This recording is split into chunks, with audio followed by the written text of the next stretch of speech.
Okay, hello students, कैसे हैं आप सभी। Welcome back to Quest Education. This is your biology faculty Anuj Kumar. स्वागत करता हूं नए वीडियो में, जिसमें कि आज हम लोग पढ़ने वाले हैं बायोलॉजिकल क्लासिफिकेशन के बारे में। ठीक है, ये हमारा नया चैप्टर स्टार्ट हो रहा है।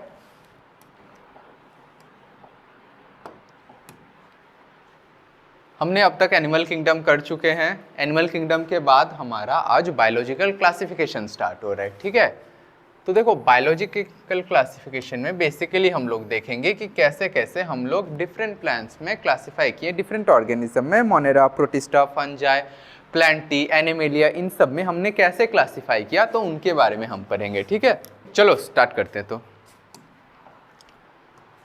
देखो, बायोलॉजिकल क्लासिफिकेशन का मतलब क्या हो गया। देखो, पहले के टाइम पे क्या हो रहा था कि पहले के टाइम पे जो क्लासिफिकेशन था वो काफ़ी नॉन साइंटिफिक था, मतलब कोई साइंटिफिक लॉजिक उसमें नहीं लगाया गया था। ठीक है, उसके बाद धीरे धीरे साइंटिफिक क्लासिफिकेशन आते गया। तो स्टार्टिंग में जो क्लासिफिकेशन, आखिर क्लासिफिकेशन हो क्या रहा है, आज के टाइम में क्लासिफिकेशन हम कर क्यों रहे, किसी चीज़ को इजीली स्टडी करने के लिए, है ना, कि कोई चीज़ रैंडमली ना पड़ा हो, उस चीज़ को रैंडमली, मैंने कोई चीज़ अगर रैंडमली वहाँ रखा है, वहाँ रखा है, वहाँ रखा है, तो आपको उस चीज़ के बारे में पढ़ना क्या हो जाएगा, काफ़ी मुश्किल हो जाएगा।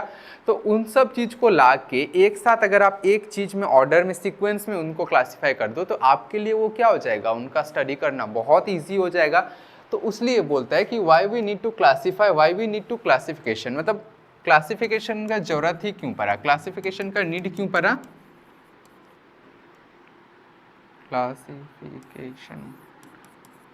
क्लासिफिकेशन का नीड क्यों पड़ा आखिर, to study them in a organised या सीक्वेंशियल मैनर।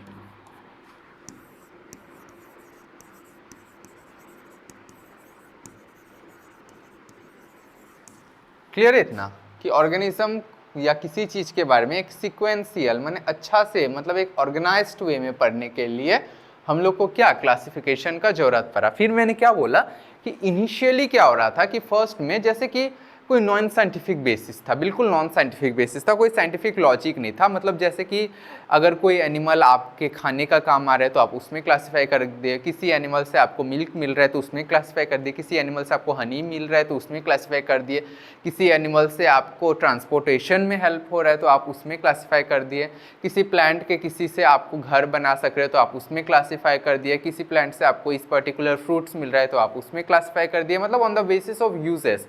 तो फर्स्ट जो क्लासिफिकेशन था, फर्स्ट नॉन साइंटिफिक क्लासिफिकेशन था, अर्लीस्ट सिस्टम ऑफ क्लासिफिकेशन, जो अर्लीस्ट सिस्टम था, अर्लीस्ट सिस्टम ऑफ क्लासिफिकेशन था। तो क्या हो गया, देखो अर्लीस्ट सिस्टम ऑफ क्लासिफिकेशन में क्या हुआ,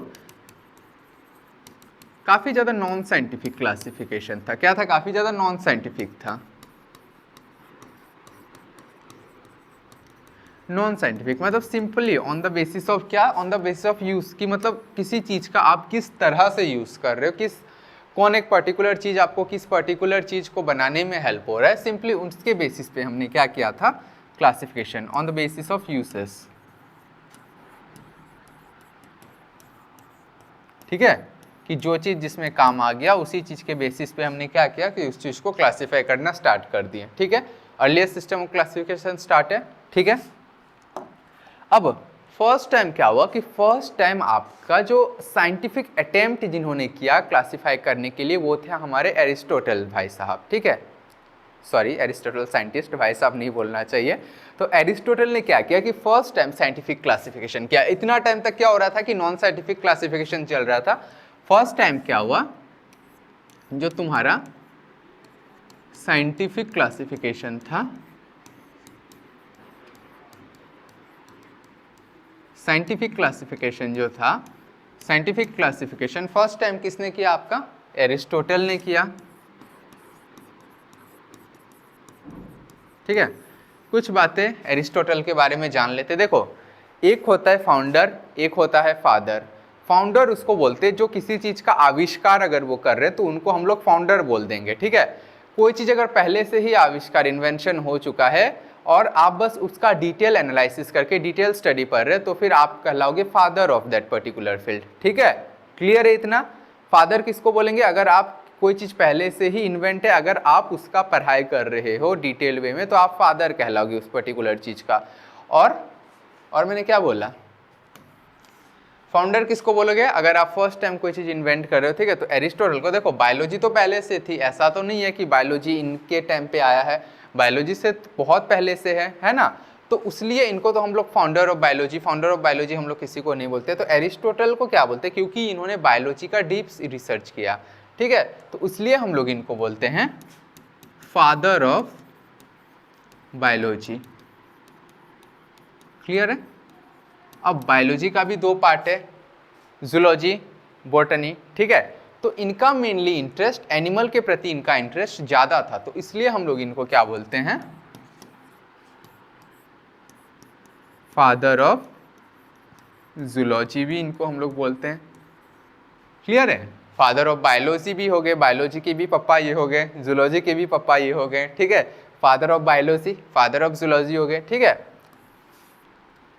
फर्स्ट टाइम इन्होंने ही इन्वेंट किया फाउंडर ऑफ टेक्सोनॉमी, माने डिफरेंट कैटेगरी में तोड़ना। टेक्सोनॉमी के फादर कौन हो गए आपके, एरिस्टोटल हो गए। एरिस्टोटल क्या हो गए आपके, फाउंडर ऑफ टेक्सोनॉमी, क्योंकि इस फील्ड को इन्होंने ही इन्वेंट किया, ठीक है।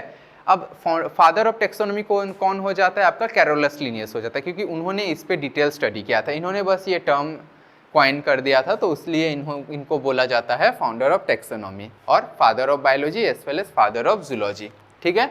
क्लियर है इतना। तो जब इनका फर्स्ट टाइम क्लासिफिकेशन हुआ था, इन्होंने क्या दिया, एरिस्टोटल ने क्या किया था, फर्स्ट साइंटिफिक क्लासिफिकेशन किया था, है ना। फर्स्ट साइंटिफिक क्लासिफिकेशन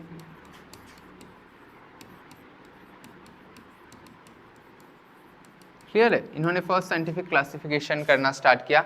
इन्होंने क्या किया, इन्होंने क्या दिया, on the basis of locomotion. Locomotion के बेसिस पे क्या हुआ कि इन्होंने अपना क्लासिफिकेशन करना स्टार्ट किया, ठीक है। अगर लोकोमोशन प्रेजेंट है तो वो कहलाएगा आपका एनिमल्स,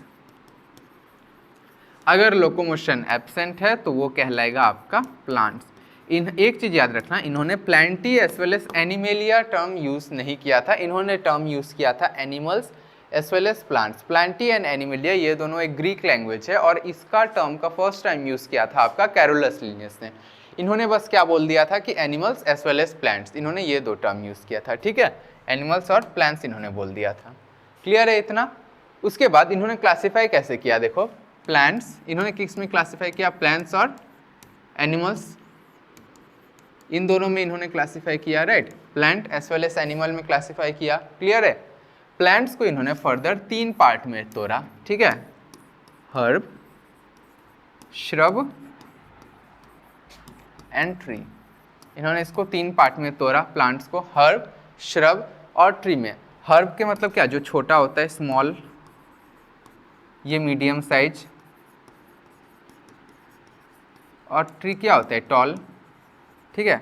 अब हर्ब जो है, जैसे कि मिंट हो गया, पुदीना हो गया, ठीक है। हर्ब क्या होता है आपका, या धनिया पत्ता, जो कोरिएंडर लीव्स होता है, ठीक है।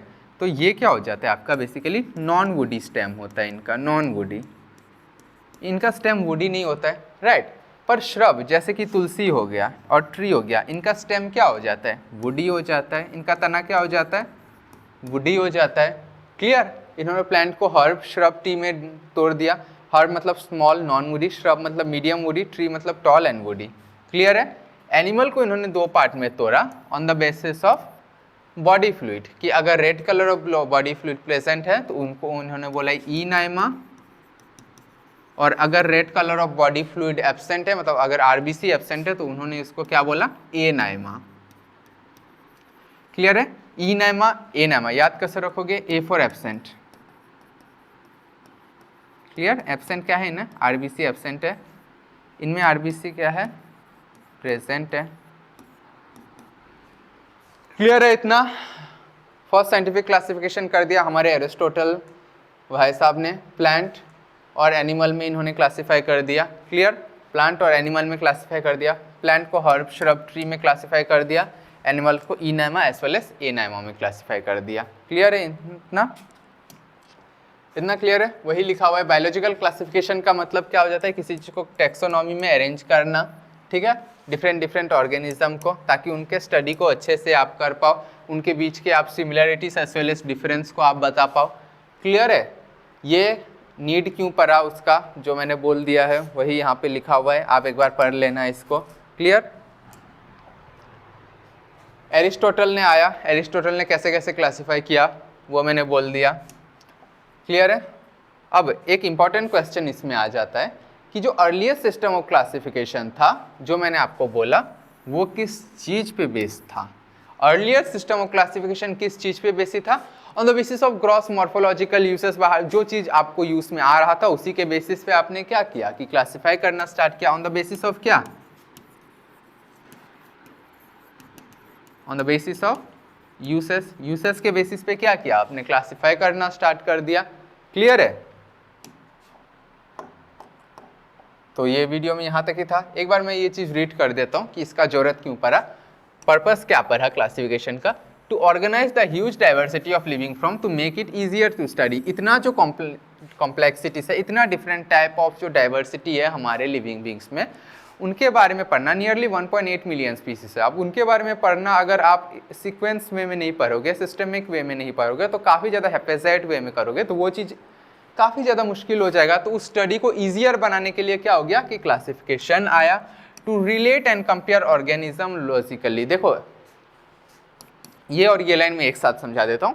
To aid in the identification, nomenclature and evolutionary relationship, मतलब कौन से ऑर्गेनिज्म किससे ज़्यादा रिलेटेड है, इस चीज़ का भी स्टडी करने के लिए क्या आ गया आपका बायोलॉजिकल क्लासिफिकेशन। जैसे हम मंकी से कितने सिमिलर है, हम एक पर्टिकुलर ऑर्गेनिज्म से कितने सिमिलर है, जितना सिमिलरिटीज बढ़ता जाएगा उतने ज़्यादा उनको एक साथ रखा जाएगा। क्लियर है?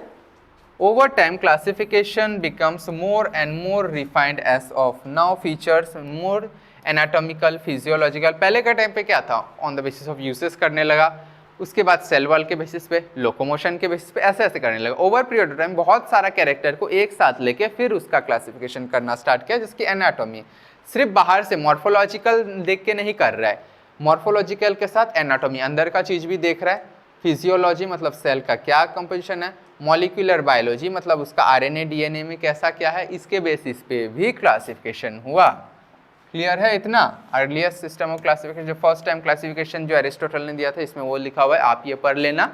तो इस वीडियो में इंट्रोडक्शन में यहाँ तक ही था। इस चैप्टर को हम लोग नेक्स्ट लेके जाएंगे, डिफरेंट डिफरेंट किंगडम्स जो आया उसके बारे में हम लोग पढ़ेंगे। आर.एच. व्हिटेकर का जो किंगडम आया वो पढ़ेंगे, मोनेरा कैसे आया, प्रोटिस्टा, फंजाई, प्लांटी, एनिमलिया, ये सब के बारे में पढ़ेंगे। तब तक के लिए आप बहुत मेहनत से पढ़ते रहिए। Bye students.